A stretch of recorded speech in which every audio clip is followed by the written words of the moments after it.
класифицирано во Македонија сите депонии, нели не сите депонии? Ѓубриштата. Вашата Беровската е депонија од висок ризик.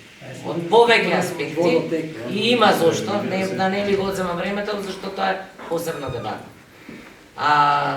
Вашиот отпад, додека се изгради Светинеголската, ќе иде на Пехчевската депонија. Целиот отпад од сите населени места во општина Берово ќе се депонира во Пехчево. А вашата следната година е затварана, кога ќе биде избран изведувачот за затварање на нестандардните депонии. И таму, верувате, бев ја присутна исто вака полна сала, киносала во Пехчево и луѓето исто вака реагира. Против Берово не сакаме, не ги сакаме, вас не ме сакаме, одете си у Скопје да не гледаме, не знаете што се преживува. Консултантите странците што беа тогаш, во тој период бидејќи беше во тек на проектот, значи ние не го правиме, го правевме, ние жал што вие не сте биле присутни, ама јас гледам луѓе секогаш кога да се појавам, пред мене има толку луѓе. Имам слики за тоа, ако сакате и тие ќе ги најдам по стикови. И тие се исплашија луѓето. Отворено ми кажат готово веќе на тепа кај дојдов која оваа земја. Буквално така реагира. Значи и нема на крај се договоривме, некогаш мора да се донесе решение. И решението го носат затоа власта го носи решението, и локалната и централната накрај. Поинаку нема. Не може, некаде мора да биде.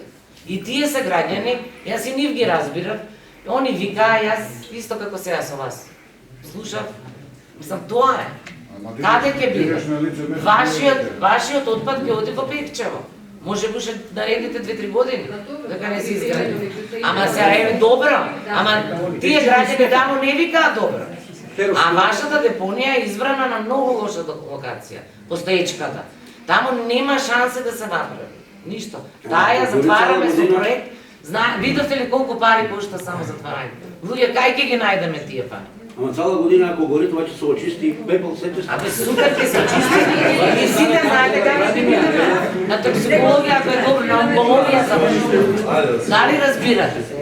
На онкологија завршува. Имаме статистики, погледнете ги податоците. Што зборуваат? Ние имаме секој трет човек е болен од канцер, луѓе. Ако јас ја чукнем главата од каде е тоа? Ова ќе ни смрди ѓубрето тука и итката и камионот, али ова што ќе го дишаме, ќе го дишаме. И проблем е, како што кажа... Не е така, секој дете мора да биде. Тоа е регионален парк и сега ние тука имаме некоја индустријска зона, 30, не знам што и тука ќе стои ова станицата за претовар. И како... Па што? Може ли нешто? Дали знаете каде светот ги има? А погледнете. Има, ама не ми дошла и слушател. Нешто е ова, овде фабрика, овде маркет, овде има, не знам, друга фабрика и тука има претоварна станица за ѓубре. Може ли да Све ова го спакува. Може стварно и нема сега да ние да збориме дали тоа ќе биде одржливо или не. И човек фактор е во прашање. А ќе се смениме, ќе се грижиме повеќе за тоа што имаме. Така е. Подомаќински ќе размислуваме. Сите ние. Значи, овие аргументи дека дали тоа ќе биде така е хипотетичка дискусија. Значи, мора да биде така. Мора да се смениме. Знам дека камионите истите се и во Скопје, не се никак ништо поинаку од вашите. Ама мора да се промениме. Ова е наше. И на нашите проблем, не се авија чачак, не секојдневно ги гледаме, значи на телевизија дека имаат проблем и во Будва, имаат проблем и во Мостар и мислам онака што ми дошло на телевизија да гледам, расфрлани континери, несобран отпад, медицински и целиот Балкан, освен Словенија, нема проблем. Тоа е до свеста на граѓаните, ама и на тоа ќе работиме.